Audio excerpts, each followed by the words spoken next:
Sivagiri H radio സദസനിത പനിത മഗ മഗരിസ സദസനിത പനിത മഗ മഗരിസ ശിവഗിരി എച്ച് റേഡിയോ. പോയ വാരത്തിലെ പ്രധാന വിശേഷങ്ങൾ അവതരിപ്പിക്കുന്നത് ശില്പ, നേഹ സനിൽകുമാർ. പോയ വാരത്തിലെ പ്രധാന വിശേഷങ്ങൾ. വരുന്നു ഇന്ത്യൻ AI. ഉത്തരാഖണ്ഡിൽ ഏകീകൃത സിവിൽ കോഡ് നിയമം നടപ്പിലാക്കുന്ന രാജ്യത്തെ ആദ്യ സംസ്ഥാനം. UPയിലെ പ്രാഗ്രാജിൽ മഹാകുംഭമേളക്കിടെ തിക്കിലും തിരക്കിലും പെട്ട് 30 തീർത്ഥാടകർ മരിച്ചു. ഏറ്റവും പ്രാധാന്യം നൽകേണ്ടത് ഗവേഷണ മേഖലയ്ക്കെന്ന് മന്ത്രി. പോയ വാരത്തിലെ പ്രധാന വിശേഷങ്ങൾ വിശദമായി. വരുന്നു ഇന്ത്യൻ AI. ChatGPTക്കും DeepSeekനും ബദലായി ഇന്ത്യയും 10 മാസത്തിനകം സമാനമായ AI model LLM large language model വികസിപ്പിക്കുമെന്ന് കേന്ദ്ര IT മന്ത്രി അശ്വനി വൈഷ്ണവ് പ്രഖ്യാപിച്ചു. 10,370 കോടി രൂപയുടെ ഇന്ത്യ AI മിഷന്റെ ഭാഗമായിട്ടാണിത്. AI സോഫ്റ്റ്വെയറുകൾ പ്രവർത്തിപ്പിക്കാനുള്ള ഉയർന്ന കമ്പ്യൂട്ടിംഗ് ശേഷി അടക്കമാണ് AI മിഷൻ ലക്ഷ്യം വഹിക്കുന്നത്. AI പ്രോസസ്സിംഗിന് ആവശ്യമായ ഉയർന്ന ശേഷിയുള്ള ചിപ്പുകൾ GPU വിതരണം ചെയ്യുന്നതിനായി 10 കമ്പനികളെ കേന്ദ്രം തിരഞ്ഞെടുത്തു. 18,693 ഗ്രാഫിക്സ് പ്രോസസ്സിംഗ് യൂണിറ്റുകളാണ് ഇവർ ലഭ്യമാക്കുക. Jio platforms, Tata communications, E2E networks തുടങ്ങിയവയാണ് കമ്പനികൾ. ഹിറ്റാച്ചി ഗ്രൂപ്പിന്റെ പിന്തുണയുള്ള യോട്ട എന്ന കമ്പനിയായിരിക്കും പകുതിയിലേറെ ചിപ്പുകൾ ലഭ്യമാക്കുക.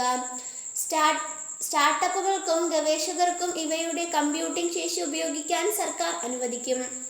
2 ദിവസത്തിനകം പോർട്ടൽ തയ്യാറാക്കും. AI ചിപ്പുകൾ വാങ്ങാൻ വലിയ ചെലവുള്ളതിനാൽ സ്റ്റാർട്ടപ്പുകൾക്ക് ഇത്തരം ഹാർഡ്വെയർ ശേഷി സ്വന്തമായ നിലയിൽ ഒരുക്കുക എളുപ്പമല്ല. അതുകൊണ്ടാണ് സർക്കാർ സഹായം. മണിക്കൂറിന് 115 രൂപ മുതൽ 150 രൂപ വരെ നിരക്കിൽ ഉപയോഗിക്കാം. ഇതിനു പുറമെ സർക്കാരിൻ്റെ 40% സബ്സിഡിയും ഉണ്ടാകും. ഇന്ത്യൻ ഭാഷകൾ, സംസ്കാരം തുടങ്ങിയവ ഉൾക്കൊള്ളുന്നതായിരിക്കും പുതിയ AI മോഡലുകളെന്ന് India AI CEO Abhishek Singh പറഞ്ഞു. ഇന്ത്യൻ ഡേറ്റ സെറ്റുകൾ ഉപയോഗിച്ച് AI മോഡലുകൾ വികസിപ്പിക്കാനുള്ള നിർദ്ദേശങ്ങൾ IT മന്ത്രാലയം സ്വീകരിച്ചു തുടങ്ങി. കൂടുതൽ വിവരങ്ങൾക്ക് india.ai.government.in. ഉത്തരാഖണ്ഡിൽ ഏകീകൃത സിവിൽ കോഡ് നിയമം നടപ്പിലാക്കുന്ന രാജ്യത്തെ ആദ്യ സംസ്ഥാനം. ഏകീകൃത സിവിൽ കോഡ് നടപ്പിലാക്കുന്ന രാജ്യത്തെ ആദ്യ സംസ്ഥാനമായി ഉത്തരാഖണ്ഡ്. ഇതോടെ സംസ്ഥാനത്ത് നടക്കുന്ന വിവാഹം, വിവാഹമോചനം, ഒരുമിച്ചുള്ള ജീവിതം, പിന്തുടർച്ച അവകാശം, അനന്തരാവകാശം തുടങ്ങിയവ എല്ലാം നിയമപരമായ പുതിയ മാറ്റങ്ങൾ വരും. 30 മരണം, 60 പേർക്ക് പരിക്ക്. തിരക്കിൽ ബാരിക്കേഡ് തകർന്നത് പ്രശ്നമായി. UPയിലെ പ്രാഗ്രാജിൽ മഹാകുംഭമേളക്കിടെ തിക്കിലും തിരക്കിലും പെട്ട് 30 തീർത്ഥാടകർ മരിച്ചു. 60 പേർക്ക് പരിക്കേറ്റു. ഇതിൽ 35 പേർ ചികിത്സയിലാണ്. അതേസമയം മരണം 40ഓളമാണെന്ന് പോലീസിനെ ഉദ്ധരിച്ച് വാർത്താ ഏജൻസിയായ റോയിട്ടേഴ്സ് റിപ്പോർട്ട് ചെയ്തു. ചില ബാരിക്കേഡ് ചാടിക്കടക്കാൻ ശ്രമിച്ചതാണ് അപകട കാരണമായതെന്നും അന്വേഷണത്തിന് 3 അംഗ ജുഡീഷ്യൽ കമ്മീഷനെ നിയോഗിച്ചെന്നും UP മുഖ്യമന്ത്രി യോഗി ആദിത്യനാഥ് അറിയിച്ചു. മരിച്ചവരിൽ 25 പേരെയാണ് തിരിച്ചറിഞ്ഞത്. UP സ്വദേശികൾക്ക് പുറമെ കർണാടകയിൽ നിന്നുള്ള 4 പേരും അസം, ഗുജറാത്ത് എന്നിവിടങ്ങളിൽ നിന്നുള്ള ഓരോരുത്തരും മരിച്ചവരിൽ ഉൾപ്പെടുന്നു.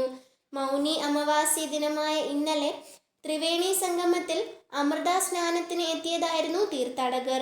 ഇരുവരുടെ തിക്കും തിരക്കുമാണ് ഇന്നലെ പുലർച്ചെ 1 മണിക്കും 2 മണിക്കുമിടയിൽ ദുരന്തത്തിൽ കലാശിച്ചത്.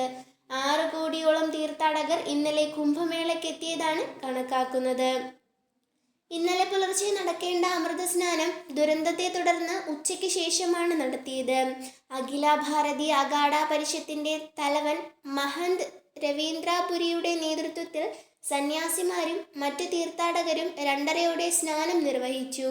ദുരന്തത്തിൽ രാഷ്ട്രപതി ദ്രൗപദി മുർമുവും പ്രധാനമന്ത്രി നരേന്ദ്രമോദിയും അടക്കമുള്ള നേതാക്കൾ അനുശോചിച്ചു. മരിച്ചവരുടെ കുടുംബങ്ങൾക്ക് 25 ലക്ഷം രൂപ വീതം നഷ്ടപരിഹാരം പ്രഖ്യാപിച്ചു. ഉറങ്ങിക്കിടന്ന 2 വയസ്സുകാരി കിണറ്റിലെറിഞ്ഞ് കൊലപ്പെടുത്തി. പുലർച്ചെ വീടിനുള്ളിൽ ഉറങ്ങിക്കിടന്ന 2.5 വയസ്സുകാരി കിണറ്റിലെറിഞ്ഞു കൊലപ്പെടുത്തി. മാതൃ സഹോദരൻ അറസ്റ്റിൽ. പാറശാല സ്വദേശി ശ്രീജിത്തിന്റെയും ബാലരാമപുരം ദിനാനൂർക്കുളം നെല്ലിവിള സ്വദേശി ശ്രീധുവിന്റെയും മകൾ ദേവേന്ദുവിനെയാണ് വാടകയ്ക്ക് താമസിക്കുന്ന കോട്ടുകാൽക്കുളം വാറുവിള വീട്ടിലെ കിണറ്റിൽ മരിച്ച നിലയിൽ കണ്ടെത്തിയത്. കുറ്റസമ്മത മൊഴിയുടെ അടിസ്ഥാനത്തിൽ ശ്രീധുവിന്റെ സഹോദരൻ ഹരികുമാറിനെ ബാലരാമപുരം പോലീസ് അറസ്റ്റ് ചെയ്തു. കുടുംബാംഗങ്ങളുടെ മൊഴികളിൽ സംശയം തോന്നിയ പോലീസ് ഇവരെ കസ്റ്റഡിയിലെടുത്ത് ചോദ്യം ചെയ്തിരുന്നു.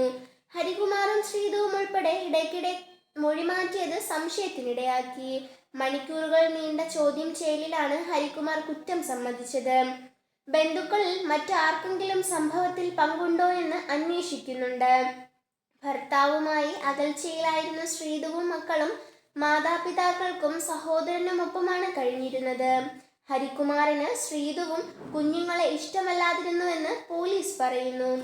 ദേവേന്ദുവിനെയും മൂത്ത സഹോദരിയെയും മുൻപും പലവട്ടം ഹരികുമാർ ഉപദ്രവിച്ചിട്ടുണ്ട്. ശ്രീധുവിന്റെ അച്ഛൻ ഉദയകുമാറിന്റെ മരണചടങ്ങിൽ പങ്കെടുക്കാൻ ശ്രീജിത്ത് കഴിഞ്ഞ ദിവസം വീട്ടിലെത്തിയിരുന്നു. ഇന്നലെ രാവിലെ 5 മണിയോടെ ശ്രീധു ശുചിമുറിയിൽ പോയ സമയത്താണ് അവരുടെ മുറിയിൽ കിടന്ന ദേവേന്ദുവിനെ എടുത്ത് കിണറ്റിലെറിഞ്ഞ് ഹരികുമാർ പോലീസിന് മൊഴി നൽകിയത്. തുടർന്ന് തന്റെ കട്ടിലിൽ മണ്ണെണ്ണയൊഴിച്ച് കത്തിക്കാൻ ശ്രമിക്കുകയും ചെയ്തു. രാവിലെ ദേവേന്ദുവിനെ കാണാതെ കുടുംബങ്ങൾ തിരയുന്നതിനിടയിൽ അയൽക്കാർ പോലീസിൽ വിവരം അറിയിച്ചു. 7:45 അടുക്കളയ്ക്ക് സമീപത്തെ കിണറ്റിൽ മൃതദേഹം കണ്ടെത്തി. മണിക്കൂറുകൾ നീണ്ട ചോദ്യം ചെയ്യലിലാണ് ഹരികുമാർ കുറ്റം സമ്മതിച്ചത്. ഇതിനിടയിൽ ഇയാൾ പ്രകോപിതനായി പോലീസിനു നേരെ തട്ടിക്കയറുകയും ചെയ്തു. കുട്ടിയുടേത് മുങ്ങിമരണമാണെന്നും ശരീരത്തിൽ മുറിവുകളോ മറ്റു പാടുകളോ ഉണ്ടായിരുന്നില്ലെന്നുമാണ് പ്രാഥമിക പോസ്റ്റ്മോർട്ടം റിപ്പോർട്ട്. മൃതദേഹം വിട്ടുപോയ ശേഷം ബന്ധുക്കൾ നൽകിയ അപേക്ഷയെ തുടർന്ന് ശ്രീജിത്തിനെയും ശ്രീധുവിന്റെ അമ്മ ശ്രീകലയെയും സംസ്കാര ചടങ്ങുകൾക്കായി പോലീസ് വിട്ടയച്ചു. ഹരികുമാറിന്റെ കുറ്റസമ്മതം ഉറപ്പിക്കാൻ പോലീസ് വീണ്ടും ചോദ്യം ചെയ്യും. തുടർന്ന് ഇന്ന് കോടതിയിൽ ഹാജരാക്കും. ശ്രീധുവും ഹരികുമാറും തമ്മിൽ നടത്തിയ ഫോൺ ചാറ്റുകളിൽ നിർണായകമായ ചില വിവരങ്ങൾ ലഭിച്ചതായി സൂചനയുണ്ട്. ഏറ്റവും പ്രാധാന്യം നൽകേണ്ടത് ഗവേഷണ മേഖലയ്ക്കെന്ന് മന്ത്രി. ഉന്നത വിദ്യാഭ്യാസ മേഖലയിൽ ഗവേഷണ മേഖലയ്ക്കാണ് ഏറ്റവും പ്രാധാന്യം നൽകേണ്ടതെന്ന് മന്ത്രി ആർ ബിന്ദു പറഞ്ഞു. Centre of excellence for teaching, learning and training, Kerala network for research support in higher education എന്നിവയുടെ പ്രവർത്തനോദ്ഘാടനം നിർവഹിക്കുകയായിരുന്നു മന്ത്രി. Kerala network for research support in higher എഡ്യൂക്കേഷന്റെ ഉപകേന്ദ്രം വിമൻസ് കോളേജിൽ സ്ഥാപിക്കുന്നതിന്റെ ധാരണാപത്രം ഉന്നത വിദ്യാഭ്യാസ council member secretary doctor Rajan Varghese principal JS അനിലയ്ക്കു കൈമാറി. ഉന്നത വിദ്യാഭ്യാസ മേഖലയിലെ പാഠ്യപദ്ധതി രൂപകൽപ്പന, സിലബസ് തയ്യാറാക്കൽ, മൂല്യനിർണ്ണയ തന്ത്രങ്ങൾ, സാങ്കേതിക വിദ്യ ഉപയോഗിച്ചുള്ള ബോധന രീതികൾ തുടങ്ങിയവയിൽ അധ്യാപകർക്ക് നിരന്തരമായ പരിശീലനം നൽകാനും ഗവേഷണം നടത്തി ഏറ്റവും ആധുനികമായ അറിവുകൾ ഉൽപ്പാദിപ്പിക്കാനുമാണ് centre of excellence in teaching learning കൊണ്ട് ലക്ഷ്യമിടുന്നത്. ഗവേഷണ സഹകരണം പ്രോത്സാഹിപ്പിക്കുക, ഗവേഷണ പശ്ചാത്തല സൗകര്യം വികസിപ്പിക്കുക, പേറ്റന്റ് നേടിയെടുക്കാൻ സഹായം നൽകുക, ഗവേഷണ വ്യവസായ സംയോജനം സുഗമമാക്കുക, ഗവേഷകർക്ക് ധനസഹായം നേടിയെടുക്കാൻ സഹായിക്കുക എന്നിവയാണ് Kerala network for research support in higher എഡ്യൂക്കേഷന്റെ ലക്ഷ്യങ്ങൾ. സർക്കാർ ഗ്രാന്റ്, CSR സംഭാവന, വ്യവസായ പദ്ധതികൾ, ജീവകാരുണ്യ ഫണ്ടിംഗ് എന്നിവയിലൂടെ കോർപ്പസ് ഗവേഷണ ഫണ്ടുകൾ സമാഹരിക്കാനും സ്ഥാപനം മുൻകൈയെടുക്കുമെന്ന് അധികൃതർ പറഞ്ഞു. പോയ വാരത്തിലെ പ്രധാന വിശേഷങ്ങൾ ഒരിക്കൽ കൂടി.